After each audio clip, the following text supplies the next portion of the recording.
Estamos ya en estudios con Walter Gutiérrez, exdecano del Colegio de Abogados de Lima y director de la Ley.pe para conversar sobre algunas propuestas que él ha lanzado para combatir este problema de los accidentes de tránsito y la seguridad vial. Walter, buenas noches, gracias por estar con nosotros. Encantado. Bien, estaba leyendo el artículo que has escrito donde hay, digamos, varios ámbitos de los cuales atacar el problema desde el punto de vista legal, pero varios puntos dentro de lo legal.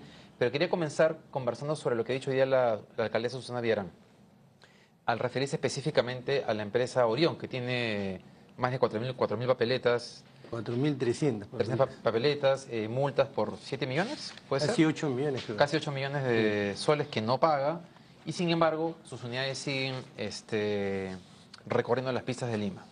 Ella ha señalado que si la empresa no se adhiere a este proceso de reforma del transporte, es decir, a las licitaciones de rutas que están convocando, la empresa va a esperar. Pero la posición de esta empresa siempre ha sido que ellos tienen licencias otorgadas por el municipio del Callao. ¿Es solucionable este problema tal cual está el marco legal o se requiere alguna ley específica para solucionar esta incompatibilidad o competencia de funciones entre el municipio del Callao y el municipio de Lima? El problema con las declaraciones de la alcaldesa Villarán, aun cuando podríamos simpatizar con estas declaraciones, estar de acuerdo, es que la normativa peruana conspira contra la viabilidad de esta propuesta. La normativa en materia de transporte y de seguridad vial está diseñada para el fracaso. Y está diseñada para el fracaso porque permite la impunidad y estimula conductas perversas. Para empezar, lo primero que debería haber es una, y solamente una autoridad de transporte y seguridad vial, y no competencias repartidas, la policía, el Ministerio de Transportes, las municipalidades. Explícanos cómo es ahora, para que el televidente... Básicamente, digamos que el Ministerio de Transportes es una especie de ente normativo, fundamentalmente. La policía está vinculada, digamos, a la parte de la sanción. Y el tema de las rutas está regulado fundamentalmente por las municipalidades. En otras palabras, el Estado está, la autoridad del Estado está fragmentada y lo que es peor, ya en términos de locación, digamos, de espacios, las municipalidades entre ellas también compiten, porque hasta determinado lugar tiene competencia la Municipalidad de Lima y de ahí para el otro, digamos, más allá, tiene competencia la Municipalidad del Callao. Entonces, este es un dédalo, un desorden que solamente se va a poder solucionar cuando tengamos una autoridad centralizada. Por eso creo que en ese punto más o menos hay unanimidad consenso respecto de que debería haber una sola autoridad centralizada. Ahora, hay un proyecto de ley en el Congreso ya en esa línea. No conozco... En la Comisión de Transporte. A ver, lo que yo pienso es que no solamente debería haber un proyecto para que haya una autoridad centralizada, porque ¿de qué sirve tener una autoridad si la normativa tampoco le va a favorecer? Ok. Una cosa es Hay que presentar una reforma integral, dices tú. Correcto. Mira, solo para ponerte un ejemplo. Esta empresa Orión tiene 4.300 papeletas. Y muchos choferes tienen más de 100 papeletas y siguen conduciendo. ¿Por qué? ¿Cómo y ahí tienes dos problemas.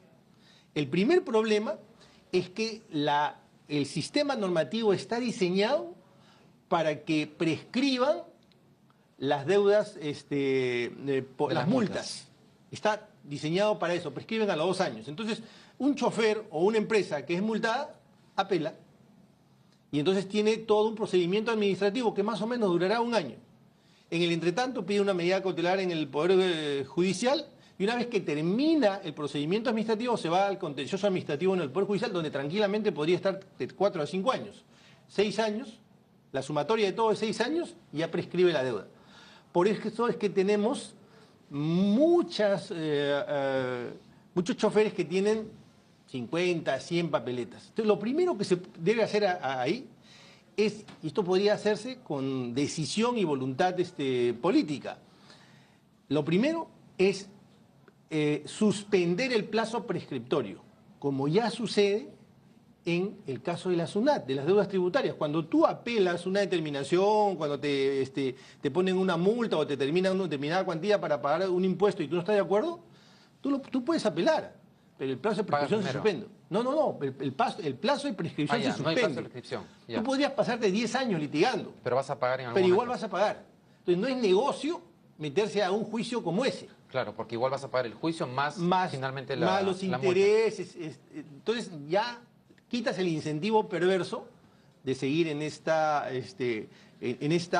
ola de procesos, tanto en lo administrativo como en lo contencioso administrativo. Pero a eso tú súmale el hecho de que el chofer puede apelar 1 y 20 veces y seguir conduciendo. Y eso no puede ser.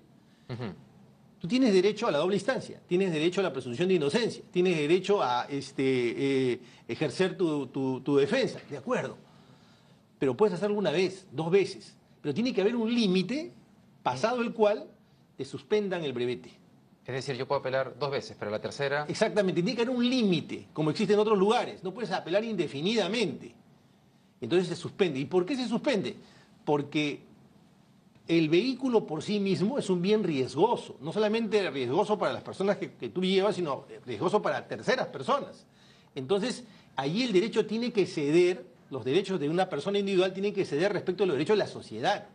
Y por eso es que también esta medida se puede dar.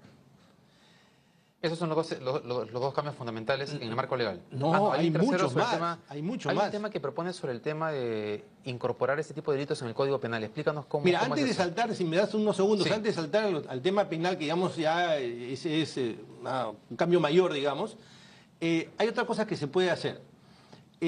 Manejar con brevete suspendido, manejar con brevete sin brevete o con brevete vencido, en este país no tiene mayor sanción. No, pero alguna sanción tiene que haber. ¿Cuál es? El marco legal debe establecer... No, tú puedes manejar con brevete suspendido, con brevete... No es un delito en este país. No es un delito. No es un delito y debería ser un delito. Debería estar dentro de las normativas, dentro del Código Penal. Pero te llevan al depósito, ¿no? Si el brevete está suspendido. Bueno, después haces el pago, todo y sales. Claro, pero no, finalmente tú puedes manejar con el brevete suspendido y no tienes una sanción específica. Una sanción penal, que debería ser una de las medidas que se incorpore, digamos, dentro de este paquete. Una de las 39.000 personas que han fallecido como producto de accidentes de tránsito en los últimos 10 años, 12.000 y pico de personas han muerto por exceso de velocidad. Es la causa... La más importante. Así es. La número 1. Bueno, en este país no es delito manejar con exceso de velocidad. ¿Te refieres a que lo que peor que puede pasar es que te llegue una multa a tu casa? Sí, nada más. ¿Y qué debería pasar? En España, por ejemplo, el manejar en exceso de velocidad constituye un delito. ¿Un delito que lleva a qué tipo de sanción? Penal, prisión. ¿Y eso te refieres cuando hay que incorporar en el Código Penal ciertas infracciones de tránsito? Yo lo que digo es que, a estas alturas del problema ya estamos hablando de cierta criminalidad. Ya hablamos de cierta criminalidad vial.